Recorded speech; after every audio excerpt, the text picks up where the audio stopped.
საინფორმაციო პროგრამა სტუმართან ერთად ვაგრძელებ. რატო თუ ვერ ისაუბრა ირაკლი კობახიძემ თურქეთში Deep State-ზე? რა მიზანი აქვს ბრიტანეთის სანქციებს და დაბრუნდება თუ არა საქართველოს დემოკრატიის გზაზე? თემაზე სტუმართან პარტია ფედერალების პოლიტსაბჭოს წევრ ამირან ძოწენიძესთან ერთად ვსაუბრობთ. მოგესალმებით ბატონო ამირან, ძალიან დიდი მადლობა რომ მობრძანდით და ხართ ჩვენი გადაცემის სტუმარი. ესე იგი დღეს ბატონი ირაკლი კობახიძე ქართული ოცნების წარმომადგენელი იყო თურქეთში შეხვედრაზე და იმ შეხვედრაზე არსად არ უთქვამს რომ Deep State-ს ვებრძვით, რომ Deep State-ს ვერ ვამარცხებთ, რომ გავლენა აქვს საქართველოზე Deep State ძალიან დიდი და არ უხსენებია ეს სიტყვები და თქვენ როგორ ფიქრობთ?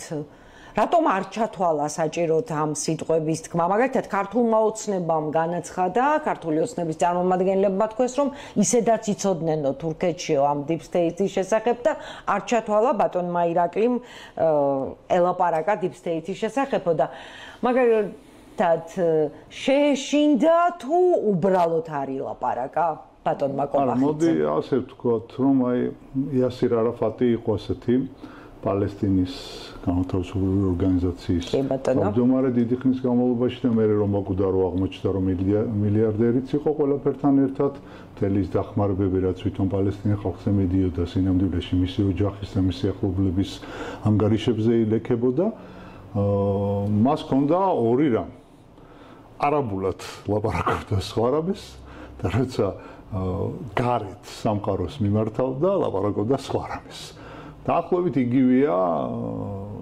ივანიშვილის წარმომადგენელი კობახიძის შემთხვევაშიც. რა თქმა უნდა, ეგ ბოდოა, რასაც ის Deep State-ზე, ომის პარტიაზე და რაღაც მასონებზე და რაღაცას ბოდავს, ეს ბოდოა მას სურს მიასაღოს საკუთარ ამორჩევლს. გარეთ ამ თემაზე სერიოზული ლაპარაკი იგივეა, რაც ქალბატონმა ლაშხმა ჩაიდინა, როცა თუ არ ვცდები BBC-ს ინტერვიუს ბიცერის დროს ახსენა მასონები და თქვა რომ აი მასონებით იმართება ქვეყანა ეგ არის იმ დონის ბოდოა რომ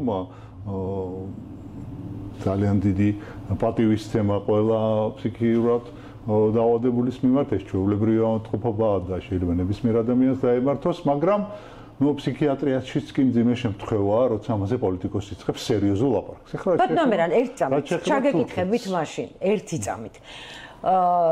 როდესაც ბატონი ირაკლი კობახიძე ამ Deep State-ის შესახებ საუბრობს, ვთქვათ, საქართველოში და გლობალური ომის პარტიის შესახებ, ხო შეიძლება რომ ეს მისი საუბარი უცხოელებმა თარგმნონ და საკმაოდ ისეთმა პირებმა მოისმინონ მისი ეს აზრები. ამის ვთქვათ საშიშროება არ არის?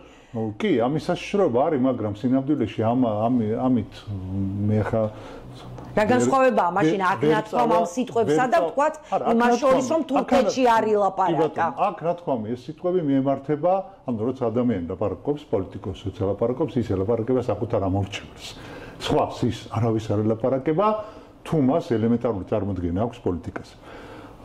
საქართველოში ყველა ივანიშვილის ხურმოჭრილი მონები ელაპარაკებიან პირველ რიგში ივანიშვილს, როგორც ძალაუფლების წყაროს და მერე ელაპარაკებიან ამომრჩეველს, მის ამომრჩეველს, რომელიც ამა თუ იმ მიზეზის გამო დღემდე მათ უჭერს მხარს.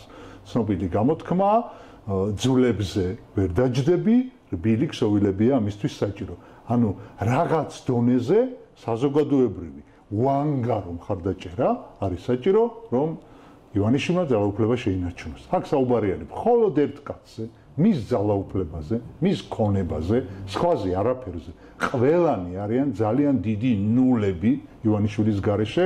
ზოგს ივანიშვილმა პრემიერ-მინისტრი დაარქვა, მე ხვალ მოუნდებოდა იმას პრემიერ-მინისტრს კი არა, საერთოდ დაიკარგება აი ეს თვითფრინავზე და ერთ რაღაცაზე რო არის, ნათქვამ ისე როგორც დაიკარგა მაგალითად ბატონი ბახტაძე, რომელიც აღარავის აღარ ახსოვს, გადააყენებს ვიღაცას, გადმოაყენებს შეცვლის, შემოსიმით, ეგ თამაშობს, ეგ ერთობა, აი ძალიან კარგი ფილმი იყო სათამაშო თავის დროზე, ფრანგული კომედია, პიერ რიშარის მონაწილეობით, აი სათამაშო, აი ჩვენ ყველანი ივანიშვილის ხელში არიან სათამაშოები. კი ბატონო, ამ თემას ცოტა მოგვიანებით დაუბრუნდეთ. რომლებიც იცავენ მხოლოდ ივანიშვილს. პინგვინს უფრო მეტი და აი თუთიყუშები რომ უმზის იქ გალიაში ივანიშვილს, იმას უფრო მეტი ფასი აქვს, ვიდრე ყობახიძეს ან ნებისმიერი ხვის ნათქვამს. ეგ არის 2-2-4 ეს თუ მისმა მომრჩეველმა კიდე ვერ გაიგო, ну, არ ვიცი. აი თურქეთში რატო ვერ ილაპარაკა deep state-ზე? ეგ არის რაღაც დონეზე deep state ეს როგორც ტერმინი უკავშირდება თურქულ შინაგან პოლიტიკურ მოწყობას, რომელიც აზღვევს ხელისუფლებაში რადიკალური ისლამისტების მოსვლას, ეს ჯერ კიდევ თურქეთის ისტორია უნდა იცოდე კაცმა, პოლიტიკური ისტორია უნდა იცოდე ვინ არის ქემალი ათათურქი, რა შეძლო ამ ადამიანმა თურქეთისთვის, როგორ აქცია ჩამორჩენილი ფუნდამენტალისტური იმპერია ცივილურ, დასავლურ კარგ ქვეყანად, როგორ განავითარა მიუხედავად ომში წაგებისა, როგორ ეს ყველაფერი უნდა იცოდე კარგად, უნდა იცოდე მათი სამხედრო ელიტის შესახებ, მათი პოლიტიკური ელიტის შესახებ, საშუალო ბიუროკრატიის შესახებ და ასე შემდეგ, რომ აი ამ ტერმინზე და ნუ მოკლედ რომ ვთქვათ, იქ ცოტა უხერხული იქნებოდა ლაპარაკი, იმიტომ deep state იქ არ არის როგორც მინიმუმ უარყოფითი ტერმინი. იქ იმას ნიშნავს საზოგადოების სტაბილურობისთვის განწყობილ საშუალო ფენას, რომელიც აზღვევს, მათ შორის სამხედროები, რომლებიც აზღვევენ გადახრას ამ საერო ქვეყნის ფუნდამენტალიზმისკენ. ეგ არის ძალიან ისე უტრირებულად ბევრი გამომითი უცებ რომ თქვა და იქ განსაკუთრებით, თუმცა ავიც ვერცეთ ფორუმზე რომელზე თქვეს რომ ჯერთი არსად აღარ უშვებენ ამ საწოდავ დღეზე გაჩენილებს, მაგრამ სადაც უშვებენ იქ სად ამბობენ რომ სად უთქვამთ გარდა მაცავე კლოუნი უნგრეთის პრემიერ-მინისტრის. აი სხვაგან სადუხსენებიათ ეს ამბავი. მოკვდება ყველა სიცილით, რომ აი ჯერ ხო ტრამპის იმედი ჰქონდათ, რომ აი მოვა და მოვიდა ეს ხალხი და დაიწყო იმაზე ლაპარაკი, რომ ბიუროკრატია უნდა შეფცირდესო და ესენი აი ტრამპა deep state-ს ებრძვისო და ამ დროს ბიუროკრატია თითქმის 100%-ით არის გაზრდილი 2012 წელთან შედარებით. ხარჯებიც უამრავ და დიდი რაოდენობით არის გაზრდილი და ასე შემდეგ ლამის ეს რა ქვია ბაღის დარად 7 მოადგილე ყავს და იქ ბირჟების დამლაგებლები და რაღაც ამაში ხარჯავენ, იმიტომ რომ სხვა შანსი რომ ხარდაჭერა მოიპოვოთ, ეგრეთ წოდებული რბილი ქსოვილები შეინარჩუნოთ, მათ არ აქვს. და აი ამსა აი ცნობილი კომიკური ამბავი რომ იყო რომ ერთ-ერთ ბაღში სადაც შესვლა უფასო იყო $7 რო ყავდათ გაფორმებული რა. აი ამ დონეზე მავნებლები, კორუმპირებულები და კომიკურები არიან და ახლა იმას რომ დაიკავა არგენტინის პრემიერ-მინისტრმა ბენზოხერხი ხერში, სწორედ მაგნაირების წინააღმდეგ დაიკავა და ევასმაც და ყველამ სხვაც. მაგნაირების წინააღმდეგ და ტრამპსაც აი ზუსტად ამ ხალხის მაგვარების წინააღმდეგ უკავიათ ის ბენზოხერხი რომ იცოდნენ ისე. რაღაც იმედი ჰქონდათ, ეხლა იმედები გაუცურდა და თურმე ტრამპის deep state-ს ვერ ამარცხებს და მაგრამ მე ამას ყველაფერს არ ვიცი რამდენად წარმატებულად მე მგონია რომ ვერ ყიდიან, მაგრამ ყიდიან საკუთარ ამორჩეველზე. თქვენ, მე, ჩვენ აქ არაფერ შუაში ვართ, ჩვენ ისინი არ გველაპარაკებიან, ჩვენთან მათ ლაპარაკი დამთავრებული აქვს. ეხლა აქვს დაახლოებით 35%-თან, რომელსაც ყველაზე ობიექტური გამოკვლევები, რომელიც ამ ბოლო დროს წავიკითხე, ადასტურებს, რომ დაახლოებით ამდენი ადამიანი არ ვიცი რატომ, ნუ ვიცი როგორ არ ვიცი, მაგრამ მაინც უჭერენ არსებული სიტუაციის არ შეცვლას მხარს, ეგ ძალიან მნიშვნელოვანი რამეა. ეს 35%. დიახ, შეიძლება არ მოწონდეთ და იმ 35%-ს ვერ რომ ჩაშლით იქ საოცარ რაღაცებს ნახავთ, იმიტომ რომ 75%-ში ფაქტიურად არ არის ფენა სერიოზული, რომელიც თვლის ქართულ ოცნებას წარმატებულ ხელისუფლებად. და ჯერ ამისი რომ ეს სამშვიდობოს გაიყვანს, მათ მომავალ თაობისთვის იღწვიან და ასე არავის. უბრალოდ სხვა პრობლემა აქვს ისინი რაღაც რამდენად შეიძლება ხელისუფლება რომელიც ფაქტიურად ეკონომიკურ და პოლიტიკურ იზოლაციაში აღმოჩნდა და როგორც გებულობთ ახლახან ბრიტანეთთანაც სტრატეგიული პარტნიორობა ჩამოიშალა, როგორ შეიძლება წარმატებულად იქნეს აღიარებული? არა, წარმატებულად არ აქვს საუბარი, არის ხალხის ენით და სიბრძნე მეტყველებს შეუჩვეველს, შეულიჭირი ჯობია, აი ჩვენი ამოცანა, ჩვენი აქტიური ადამიანების, პოლიტიკოსების, მათ შორის უბრალოდ აქტიური ადამიანების, ვისაც გვინდა ცვლილებები, უნდა დავარწმუნოთ ყველა, რაც მეტი მით უკეთესი, რომ შეცვლა არ იქნება უკან გადადგმული ნაბიჯი, ცნობილი კახა ბენდუკიძის გამონათქვამი რო ვთქვათ, ჩვენ გადავდგით 2012 წელს ფეხი წინ, მაგრამ ნეხში ჩავდგითო და აი არ უნდა ფიქრობდეთ ადამიანები, რომ თუ ნაბიჯს წინ გადადგამენ,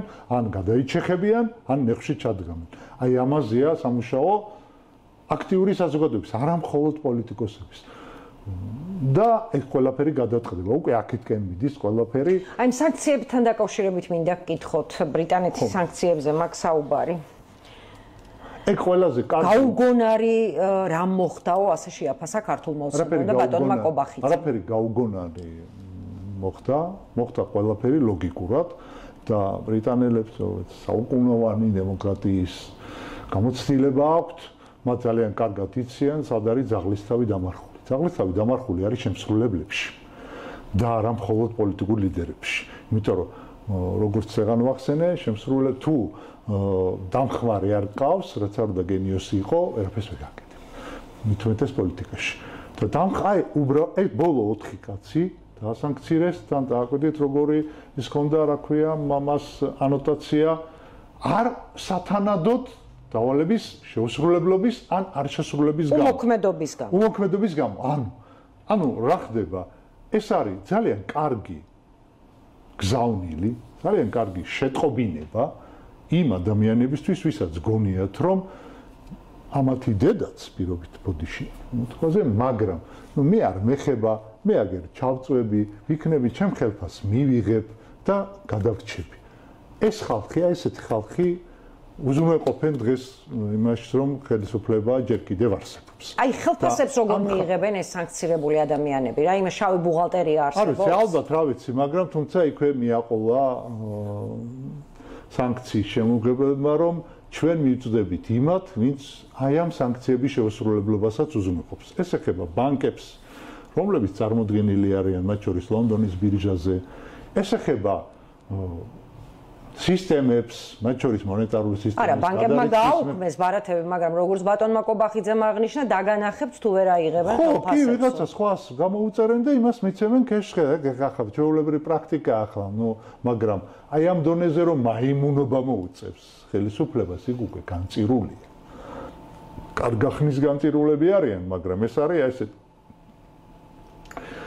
ჭადრაკის თამაშის დროს რომ ცუცვანგში კარტა შეცდომაზე უშვებს ისრაფეში. აი, ეგ მორიგი შეცდომა. იმან უნდა იცოდეს, ვინც არ არსებულ ადამიანს ხელფას გამოუწერს და მე ის ადამიანი მიუცუნცულებს იმას, იმ პროკურორს ხელფას, იმან უნდა იცოდეს, რომ ამ გამომწერსაც მიწუდებიან და იმ მიუცუნცულებელსაც მიწუდებიან, იმიტომ რომ ტექნოლოგია იმ დონეზეა ყველაფერი წასული, რომ წარმოდგენაც კი შეუძლებელი, როგორც ტრამპმა თქვა, ისეთი იარაღი გვაქვს დასავლეთზე, რომ წარმოდგენითაც ვერ წარმოიდგენთ, რომ დაგჭირდეს რა ამბავს დაგათევთო რა.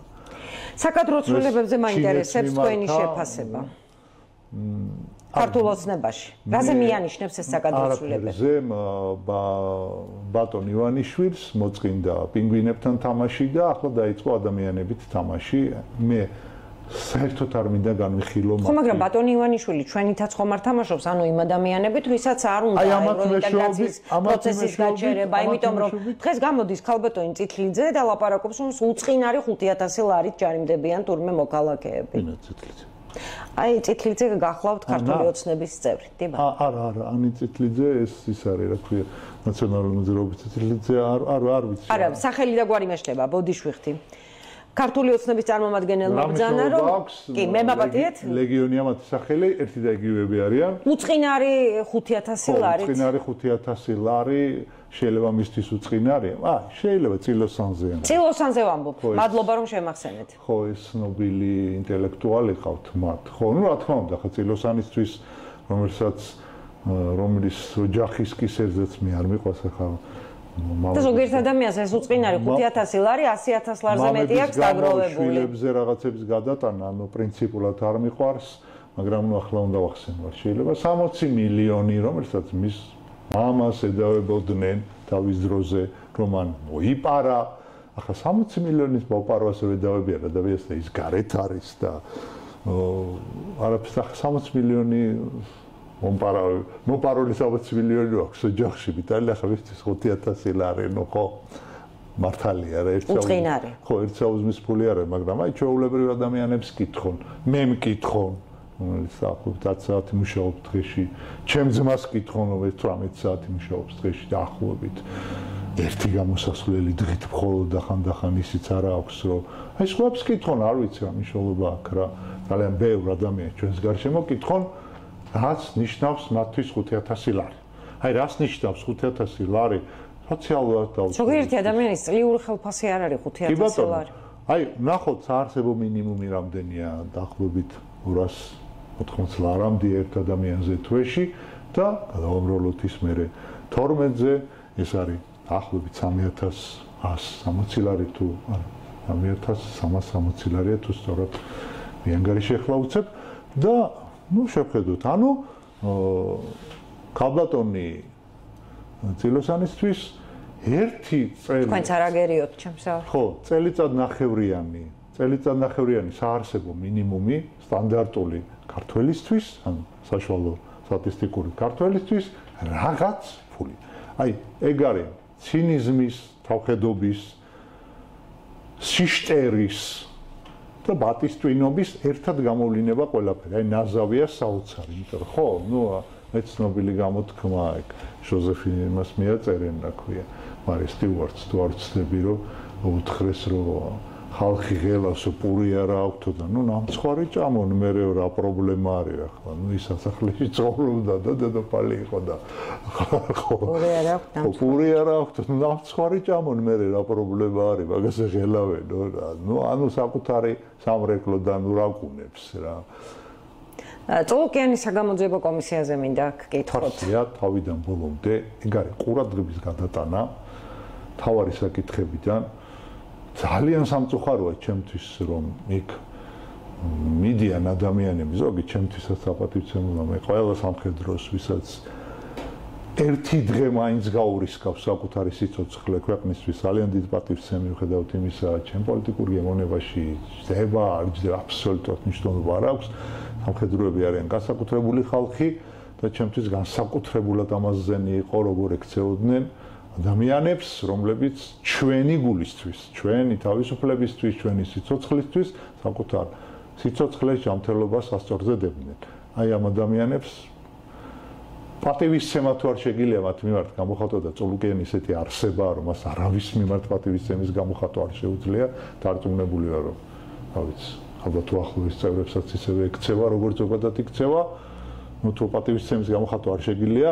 გაჩუმდი მაინც და არაფერი თქვა ანუ დანარჩენს რაც შეეხება ეგ არის თავიდან ბოლომდე ანუ ცდელობა იმისი რომ ჩვენ თავარ თემებზე კი არ ვილაპარაკოთ იმაზე კი არ ვილაპარაკოთ რომ ჩვენი საუკუნოვანი ოცნება და ჩვენი საუკუნოვანი მისწრაფება დაწყებული ახთან გორგასლიდან ნუ დაუტევებს და ნუ შეიძულებთ ბერძენთა და ნუ დაუტევებთ და ასე შემდეგ ტექსტი არ მახსოვს ძალიან დიდი ბოდიში იმის ანდერძიდან დაწყებული ჯერ კიდევ როდის დაიბარა რომ დასავლეთს შეეშვით აღმოსავლეთს და იქით არ მიატოვოთ დასავლეთთან მეგობრობა მიუხედავად იმისა რომ პრობლემები ჰქონდა მაშინ ბერძნებთან მიუხედავად იმისა რომ მეფე მოგვიკლეს ბერძნებმა მაინც იმ ხაზმა გაიმარჯვა დებატებში ცნობილ დებატებში შედგა რომ დასავლეთია ჩვენი ბუნებრივი წიაღი სადაც უნდა ვიარსებოთ მოყოლებული რა ვიცი ჩვენი ყველაზე დიდი განმანათლებლების გინდა პეტრეიბერი იყოს გინდა მთაწმინდელი იყოს გინდა არსენი ყალთოლი ყველანი ძახთა რომ ჩვენი ბუნებრივი წიაღი არის ის მოყოლებული დავით აღმაშენებელი თამარ მეფე რა ვიცი სულხან-საბა გურამიშვილი ყველანი ელეკალე მეფე სოლომონი ყველანი ისტორია ოდნა მაინც თუ ოდნავზე უკეთესად თუ მაინც არის ვინმე ჩახედული ყველა მიცის რომ რამდენად მოწადინებული იყო ჩვენი პოლიტიკური ელიტა ისტორიაზე ერეკლე მეორესიც გადაწყვეტილებაც რომელიც ახ ფარად აყავთ ახ კაცი რომელიც მთელი ცხოვრება ომობდა იმისათვის რომ ქვეყანა შეენარჩუნებია საკუთარი ტახტი შეენარჩუნებინა ბაგრატიონების დინასტიად ომობდა მთელი ქვეყანა ეს აიფარეს იმიტომ რომ რუსეთს და ერეკლე რუსეთს დაუკავშირდა იმიტომ რომ ეს მან ჩათვალა იყო გზა ევროპისკენ მითო დაუკავშირდა იმათ და არა იმიტომ რომ ეს ახლა რუსები მოწონდა მაინდა-მაინც ძალიან კარგად იცოდა რა ხალხთანაც ჰქონდა საქმე მაგრამ გარშემო ყავდა ორი მტრული დიდი ქვეყანა ამბიციებით შესაძლებლობებით რესურსებით დიდი და იყო ერთი პატარა ჭუჭროტანა ევროპაში და ჩვენთაც ახ მთელი მე-19 საუკუნის ისტორიას მე საბჭოთა კავშირში რომ ვისწავლე ისტორია რომ მასწავლიდნენ ორი რამის გამო დაუკავშირდა საქართველოს ასე მასწავლიდნენ ყოველ შემთხვევაში ეს იყო ერთმორწმუნეობა და ეს იყო ევროპეიზაცია საქართველოსში ამითი ჩვენ ჩამოვიშორეთ რაღაცეები დაუკავშირდით ევროპას განათლება მივიღეთ ევროპაში ეს მართლაც ასე იყო ოღონდ ძალიან დიდი ქართველები იმასაც ამბობდნენ მათ შორის ილია ჭავჭავაძე რომ რუსეთთან კავშირი ეს იყო ჩვენი ერის სიკვდილიო მაგრამ მიუხედავად ამისა რაღაც ჭუჭრუტანა მართალია რუსეთის გაპატარა გაჭრილი ჭუჭრუტანა მაგრამ აინც იყო ევროპასთან ეს იყო ჩვენი არჩევანი იმიტომ რომ ჩვენ ბუნებით ვართ ევროპელები ევროპული ცივილიზაციის ნაწილი ვართ ჩვენი არქიტექტურა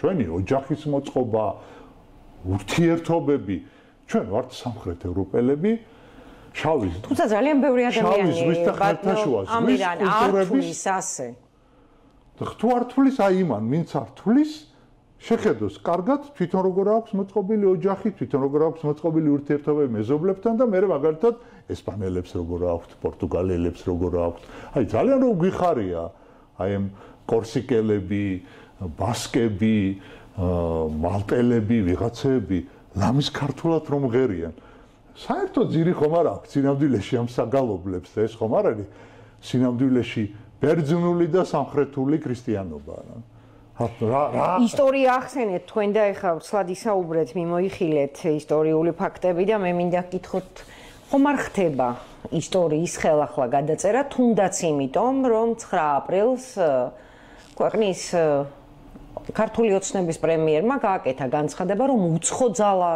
დაესხა თურმე 9 აპრილს მომიტინგეებს თავს და არსად ნახსენები არ იყო რომ ეს უცხოძალა იყო რუსეთი რატომღაც მოერიდა და არ თქვა ბატონმა კობახიძემ მარაზმში როცა ვარდები ადამიანი მე უკვე იქ ვთქვათ მიდის მე ჯაჭვური რეაქცია და შედიხარ ისეთ სპირალში რომიდანაც ვეღარ გამოდიხარ ეგ ერთი და მე მეორეც უფრო მძიმე პატარა გადახვევას გავაკეთებ რამდენიმე თვით ჩემი სამსახურის გამო ვიცხოვრე ტაჯიკეთში ძალიან კარგი ხალხი არიან სხვათა შორის ძალიან გვანან ქართველებს ბევრი საერთო სიტყვა გვაქვს იმიტომ რომ ირანული ენობრივი ჯგუფის არიან თვითონაც და ხანდახან ქართულადაც ვაგებიებდი და თვითონაც ტაჯიკურად ვლაპარაკობდი გვებულობდი ჩვეულებრივ იმდენი საერთო სიტყვა გვაქვს ნუ და იცით როგორ მუშაობდა ეგ რუსული პროპაგანდა ეზიზღებათ რუსები ტაჯიკებს აი თქვენ ვერ წარმოიდგენთ როგორ ეზიზღებათ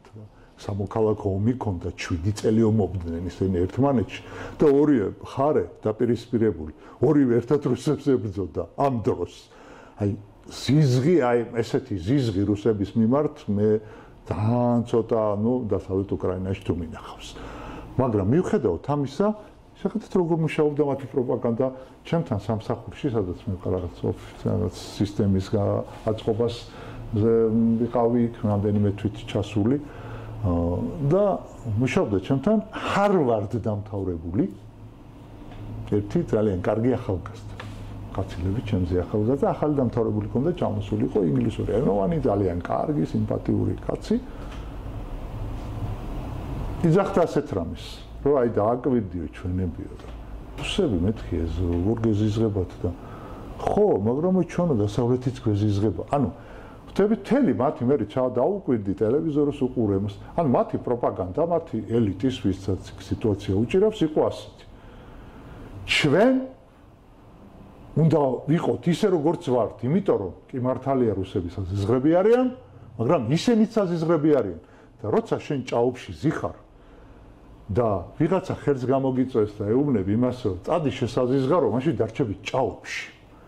ხვდებით, ანუ რუსული პროპაგანდა არ ამბობს, არსად არ ამბობს რუსები კარგები ვართ.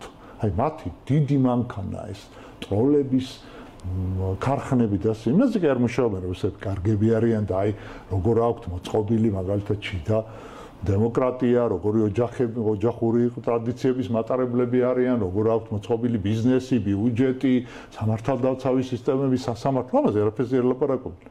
ისინი არიან ცუდები, აბასუსალეს. ჩვენ კი ვართ ცუდები, მაგრამ ისინი ცუდები. ანუ როცა გინდა თავი დააღწიო ამ ჭაობს რუსეთის გავლენას და ამ დროს ვინ ჩვენი ბუნებრივი მოკავშირეა? შეიძლება ზოგჯერ რთული, ზოგჯერ წინააღმდეგობრივი, მაგრამ შენი ბუნებრივი მოკავშირეა. იმაზეც იგივე ტექსტებით დაიწყებ ლაპარაკს, როგორც რუსებზე ლაპარაკობ, იქ ყველაფერი არის დამთავრებული. იქ რჩები, იქ სადაც ხარ და სად ვართ რუსული გავლენის ქვეშ. ანუ ეგ ტექსტიც, რატომ მოყვები ახლა მდენიაბა? ეგ ტექსტიც. აი დააკვირდით, თავიდან ესე იწყება უცხოური ძალა. მე როგორ გძებდება მეორე აბზაცი? უცხოური ძალა დღესაც აგძელებს. გადღაბნილია ყველაფერი. ანუ ერთი და იგივეა დასავლეთით, რუსეთით, უცხოური ძალა იყო ისიც, ის გვებძოდა გოგო. აი ხანდახან ძალიან მაგიჟებენ ესეთი ხალხი, რომ აი რას ლაპარაკობ, კაცო, არაბებიც ხო გვებძო, არაბები გეუბნებო. თურქებიც ხო გვებძოდნენ. ხო, იმ თურქებმა მის მერე ის ვინც ჩვენ გვებძოდა და ვინც იმპერია შექმნა, დაამხეს ისინი თვითონ თურქებმა და რესპუბლიკა დააფუძნეს რა. განსაკუთრებით სელჩუკებზე, სელჩუკები ოსმალებმა გაანადგურეს და ჩამოყალიბდით რა. თქვენ სელჩუკების დინასტიის წინააღმდეგი ხართ, ოსმალების დინასტიის თუ თურქეთის რესპუბლიკის წინააღმდეგი ხარ, იმიტომ რომ ეს თურქეთის რესპუბლიკა ხსენება არ არის არც სელჩუკების და არც ოსმალების, იქა დაამხეს და დაამყარეს რესპუბლიკა. მემარცხენეებით არის დაძეძგილი დიდი ქალაქები რა. მემარცხენეებით პოლიტკორექტული ტიპებით მიუხედავად იმისა, რომ ძალიან პრობლემურია ჩვენ მეზობელ ქვეყანაში აი ეს დემოკრატიის საკითხები და რაღაცა არაერთხელ აღინიშნა, მიუხედავად ამისა 8 ქალაქში, დიდ ქალაქებში ყველგან ოპოზიციონერები იგებენ მერობას. ხვდებით და თვითმმართველობები ოპოზიციურია უმრავლეს ადგილზე თურქეთში, მიუხედავად იმისა, რომ მართველი ელიტა სხვა ხალხია, ხო? ასე რომ ან უნდა ჩამოვყალიბდეთ რა, ირანი ჯერთ ირანი რო გვიპყრობდა, ირანი რუსების მოკავშირეა დღემდე და სხვათა შორის რა ვიცი დაინტერესდეს ვინმე აღამაჰმადის ხანის იმდროინდელი სიტუაციით რატომ გადაწვა და გადაბუგა აღამაჰმად ხანმა თბილისი, მაშინ როცა ამას სხვა დროს ირანელი მმართველები არ აკეთებდნენ. იმიტომ რომ მათ ჰქონდათ ესეთი პოლიტიკა, ჩვენ გადამწვარი და განადგურებული, ყმადდაბიცები კი აქვს ჭირდება, დიდარი ხალხი ჭირდება რომ მეტი გადასახადები გადაგვიხადონ. რატო გაგვანადგურეს? იმიტომ ხომ არა რომ იოლად ჩავბარებოდით რუსებს ყოველგვარი წინააღმდეგობის გაწევის გარეშე. აი აღამაჰმად ხან. სამაგეროთ ახლა გვაქვს მეგობრული ურთიერთობა და ჩვენ დავდივართ ირანელების ჭირის გასაზიარებლად. ხო, ეგ ირანელები ძალიან კარგი ხალხი იყვნენ და არიან და კარგად, მაგრამ მათი პოლიტიკური პრობლემა, მე ტერორისტებთან მაქვს პრობლემა, ფუნდამენტალისტებთან და ავტორიტარებთან და ღირან დიდეს ცივილიზაციაა, ხო, მიუხედავად იმისა, რომ ჩვენ ტრულად ვიყავით სულ განწყობილი, ახლა ჩაიარა ამ ამბავმა, ჩაიარა. ერთი მოგონება მაქვს წაკითხული, საფრანგი ახლა უკვე ასაკში წერს, რომ მეორე მსოფლიო ომის შემდეგ, აი როცა უკვე დაახლოება დაიწყო ფრანგებმა და გერმანელებმა, მერე შექმნეს ქვანახშირისა და ფოლადის კავშირი, რომელიც საფუძვლად დაედო დღევანდელ ევროკავშირს, ეს გერმანელების და ფრანგების ინიციატივა იყო. ესე იგი, ბავშვების გაცვლის პროგრამით გერმანიაში გამაგზავნეს.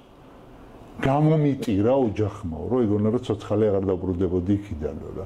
აი აქედან 100 წლიანი ომებიდან, ურთიერთ განადგურებიდან ის ხალხი მოვიდა დღეს იქამდე, რომ ესე აქვთ ჩვენ უფრო კარგად გვაქვს გზები დახაზული, ვიდრე იმათ საზღვრები აქვთ გახაზული. ზოგიერთი სახლები იყოფა ასე შუაზე და აქეთ გერმანია, იქით საფრანგეთია, აქეთ ნიდერლანდებია, იქით ბელგია, აი ამ ხალხი რომელიც საუკუნეები ომობდნენ ერთმანეთს, ამ ხალხმა ეს ყველაფერი გადახარშა. და ანუ უკან კი არ უნდა ვიყუროთ, რაც თუ არა იქ თუ წახლა, ხო, იქ ბევრ რამეს ნახავ, რაც არ მოწონება და რაც დაუშვათ დაგვაპირისპირებს. არა, საერთო მომავალი ხედუები, აი წარმოიდგინეთ, თქვენ გერმანელების და ფრანგების ინიციატივა იყო ევროკავშირის შექმნა. აი წარმოიდგინეთ ახლა დამარცხებული გერმანელები და ის ცნობილი ხელმოწერა კაპიტულაციაზე ხო ბრიტანელებთან და ამერიკელებთან ერთად ფრანგებიც შემოვიდნენ და გენერალმა გერმანელებს ხვიდავით კაპიტულაციას ხერცაზე და ახედა და ამათთანაც წავაგეთო. ხო და წარმოიდგინეთ დამოკიდებულება აქვთ იმას ერთმანეთში და რა დამოკიდებულება ჰქონდათ სულ რაღაც 70-80 წლის უკან და გადახარშეს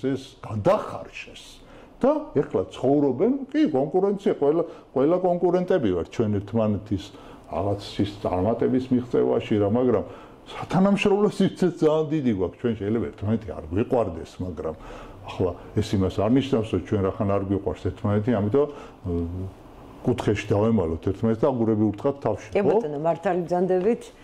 უნდა დაგემშვიდობოთ ჩვენი დროიდან გამომდინარე.